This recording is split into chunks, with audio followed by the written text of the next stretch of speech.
The rise of Ashoka ಚಿತ್ರದ ಈ ತೀವ್ರವಾದ ನಾಟಕೀಯ ಕಥೆಯನ್ನ ಯಾರು ತೆರೆ ಮೇಲೆ ತರ್ತಿದ್ದಾರೆ? ಯಾರ್ಯಾರಿದ್ದಾರೆ ಈ ತಂಡದಲ್ಲಿ? ನೋಡೋಣ ಬನ್ನಿ.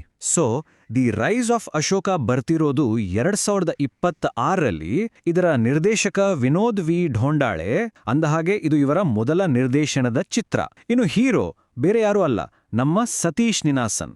ಅಷ್ಟೇ ಅಲ್ಲ, ಇದು ಕನ್ನಡ, ತಮಿಳು ಮತ್ತು ತೆಲುಗು ಹೀಗೆ 3 ಭಾಷೆಗಳಲ್ಲಿ ಫೆಬ್ರವರಿ 27, 2026ಕ್ಕೆ ತೆರೆಗೆ ಬರ್ತಿದೆ. ಈ ಟ್ರೇಲರ್ ನಮಗೆ ಕೊಡ್ತಾ ಇರೋ ಭರವಸೆ ಏನು? ಸಿನಿಮಾದಿಂದ ನಾವು ಏನನ್ನ ಎಕ್ಸ್ಪೆಕ್ಟ್ ಮಾಡಬಹುದು? ಟ್ರೈಲರ್ ನೋಡಿದ್ರೆ ಗೊತ್ತಾಗುತ್ತೆ, ಇದೊಂದು ಸಿಂಪಲ್ ಕತೆ ಅಲ್ಲ. ಇದೊಂದು ರಾ ಅಂದ್ರೆ ತುಂಬಾನೇ ಹಸಿಯಾದ ಭಾವನಾತ್ಮಕ ಪಯಣ. ಅಡೆತಡೆಗಳನ್ನ ಮೀರಿ ನಿಲ್ಲುವ ಒಂದು ಬಂಡಾಯದ ಕತೆ. ಸಮಾಜದಲ್ಲಿ ನಡೀತಿರೋ ಕೆಲವು ಸವಾಲುಗಳ ಬಗ್ಗೆನೂ ಮಾತಾಡುತ್ತೆ. ಒಟ್ನಲ್ಲಿ ಒಬ್ಬ ವ್ಯಕ್ತಿಯ ಪರಿವರ್ತನೆ ಮತ್ತು ನ್ಯಾಯಕ್ಕಾಗಿ ಅವನ್ ಮಾಡೋ ಹೋರಾಟ. ವಾವ್, ಇದೊಂದು ದೊಡ್ಡ ಮಟ್ಟದ ಸಿನಿಮಾ ಆಗೋ ಎಲ್ಲ ಲಕ್ಷಣಗಳು ಕಾಣಿಸ್ತಿವೆ. ಇದಿಷ್ಟು ಕಥೆ ಬಗ್ಗೆ ಆಯ್ತು. ಆದ್ರೆ ಟ್ರೇಲರ್ನಲ್ಲಿ ನಿಜಕ್ಕೂ ಯಾವುದು ವರ್ಕ್ ಆಗಿದೆ, ಯಾವುದು ಎಲ್ಲರನ್ನ ವಾವ್ ಅನ್ನೋ ಹಾಗೆ ಮಾಡ್ತಿದೆ, ಅದನ್ನ ನೋಡೋಣ. ಮೊದಲನೇದಾಗಿ ಸತೀಶ್ ನಿನಾಸಂ ಅವರ ಲುಕ್. ಅಬ್ಬಬಾ, ಇದು ಸಂಪೂರ್ಣ ಹೊಸ ಅವತಾರ.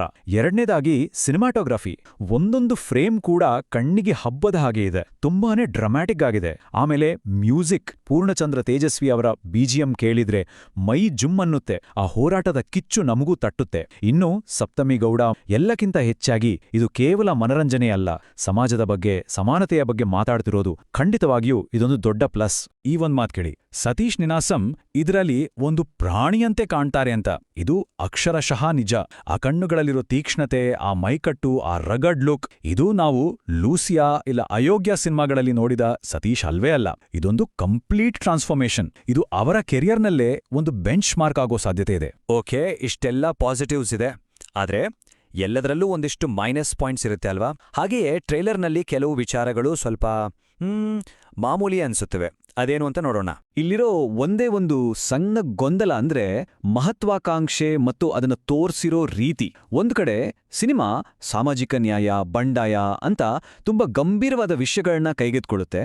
ಆದರೆ ಇನ್ನೊಂದು ಕಡೆ ಅದನ್ನ ಹೇಳೋಕೆ slow motion heroism, fast paced ಸೀನ್ಗಳು, ಹೀಗೆ ತುಂಬಾ ಸಿನಿಮಾಗಳಲ್ಲಿ ನಾವು ನೋಡಿರೋ ಕೆಲವು ಟೆಕ್ನಿಕ್ಗಳನ್ನೇ ಬಳಸ್ಕೊಂಡಾಗಿದೆ. ಇದರಿಂದ ಕತೆ ಗಟ್ಟಿತನಕ್ಕೆ ಎಲ್ಲಾದ್ರೂ ಧಕ್ಕೆ ಆಗುತ್ತಾ ಅನ್ನೋ ಒಂದು ಸಣ್ಣ ಅನುಮಾನ ಕಾಡುತ್ತೆ. ಪ್ಲಸ್ ಮೈನಸ್ ಎಲ್ಲವನ್ನೂ ನೋಡಿದ ಮೇಲೆ ಕೊನೆಯದಾಗಿ ಈ ಟ್ರೈಲರ್ಗೆ ಏನ್ ಹೇಳ್ಬೋದು?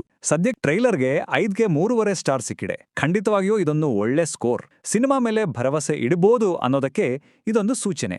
ಸೊ ಒಟ್ಟಾರೆಯಾಗಿ ಹೇಳೋದಾದ್ರೆ ಈ ಟ್ರೇಲರ್ ನಮ್ಮನ್ನ ಹಿಡಿದಿಟ್ಕೊಳ್ಳುತ್ತೆ. ಭಾವನಾತ್ಮಕವಾಗಿಯೂ ಇದೆ. ಆದರೆ ಇದು ಕನ್ನಡ ಚಿತ್ರರಂಗವನ್ನೇ ಬದಲಾಯಿಸೋ ಕ್ರಾಂತಿಕಾರಿ ಸಿನಿಮಾ ಆಗುತ್ತಾ ಅಂದ್ರೆ ಸದ್ಯಕ್ಕೆ ಹಾಗನ್ಸ್ತಿಲ್ಲ. ಒಂದು ಒಳ್ಳೆ ಸಿನಿಮಾ ಆಗ್ಬೋದು ಅಷ್ಟೇ. ಹಾಗಾದ್ರೆ ಕೊನೆಯ ಪ್ರಶ್ನೆ, the rise of Ashoka Kannada ಚಿತ್ರರಂಗಕ್ಕೆ ಒಂದು ಗೇಮ್ ಚೇಂಜರ್ ಆಗುತ್ತಾ? ಅಥವಾ ಇದು ಕೂಡ ಇನ್ನೊಂದು ಹೈಪ್ ಸೃಷ್ಟಿ ಮಾಡಿ ಸುಮ್ನಾಗೋ ಸಿನಿಮಾನ? ಏನನ್ಸುತ್ತೆ? ಉತ್ತರಕ್ಕೆ ಸಿನಿಮಾ ಬರೋವರೆಗೂ ಕಾಯಲೇಬೇಕು.